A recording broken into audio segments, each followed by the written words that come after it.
Hi guys, welcome back, and thank you for joining me for another episode of Ethical Investing with the Urban Hippie. You'll notice that a recurring theme in my chats on investing is balance, and balance is really, really important. One of the things we're going to have a talk about today is a little bit more about balancing in life and our time management. And one of that balance is, if we're working for somebody else, we must have somebody else working for us. That is what creates the balance. Most of us are exchanging a skill set or time for money with our employer. And the last thing a lot of us have is the time to go out there and look and try and find property ourselves. Usually Australians who are looking to doing this themselves are doing it on weekends. They're giving up the time that they should really be spent with the family. And family is very, very important. In my discussions, we talk often about generational wealth. It's passing our wealth onto our children. You really should be considering yourselves, or I consider ourselves the custodians of our children's wealth. It's the next generation. That's really, really important. But as I said, and I have said in other episodes, you can have your cake and eat it too. You can use property investing to fund your lifestyle and also get to pass it on to your children as well. So this is what I'm talking about with balance. And it occurred to me, I'm actually a medic. I was a medic in the Army. I'm a member of Colbro Medics, and I do work for them on occasion. And I also work for, I've done things like Tassie Little Athletics and things like that.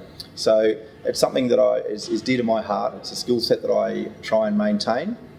And in the Army and as a medic, our risk management profile is extreme. If you get it wrong as a medic, or if you get it wrong in the Army as a warrior, somebody dies.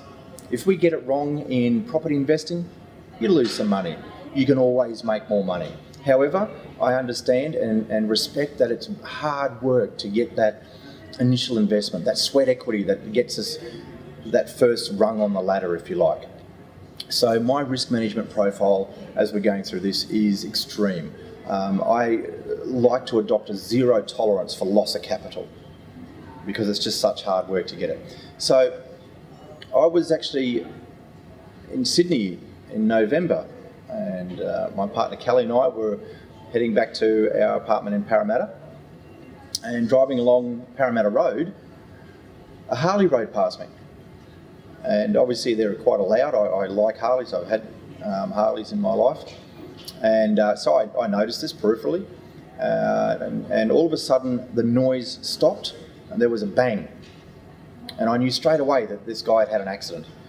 So I did a U-turn in the middle of the street, bounced over the median, the concrete strip in the middle of the road on Parramatta Road, and went back and got out of the car to help this guy. Now, that was at this point that actually struck me afterwards, that as soon as I put on my vest, everybody considered me an expert. Nobody questioned my authority. Certainly not the guy who had had an accident.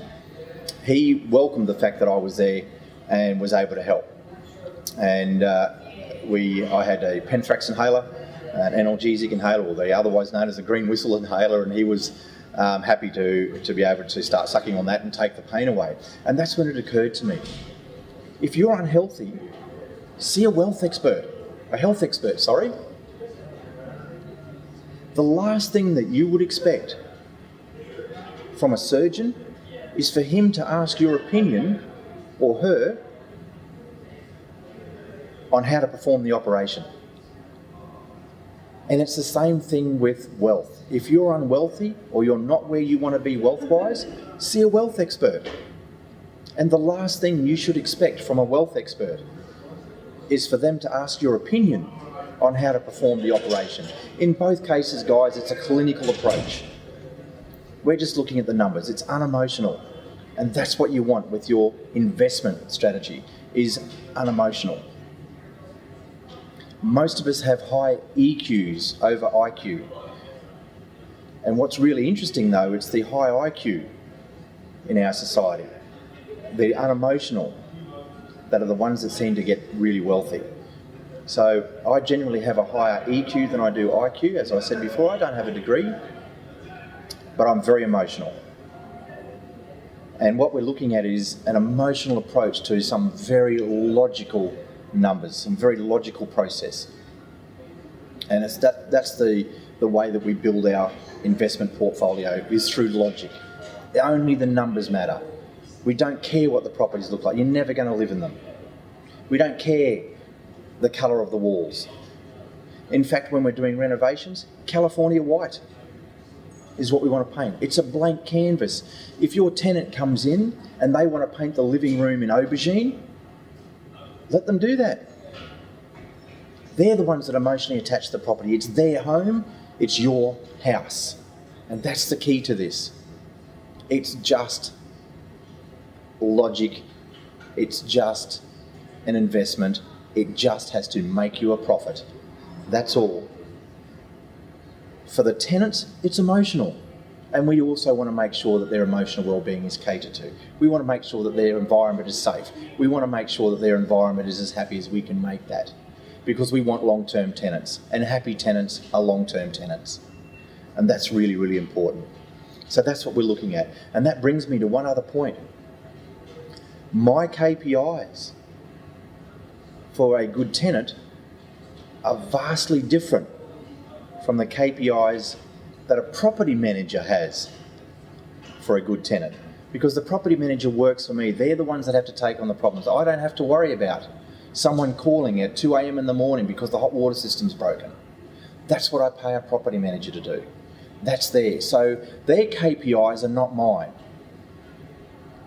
My KPIs are simple. I just want long-term tenants and I want the rent paid. It's that simple.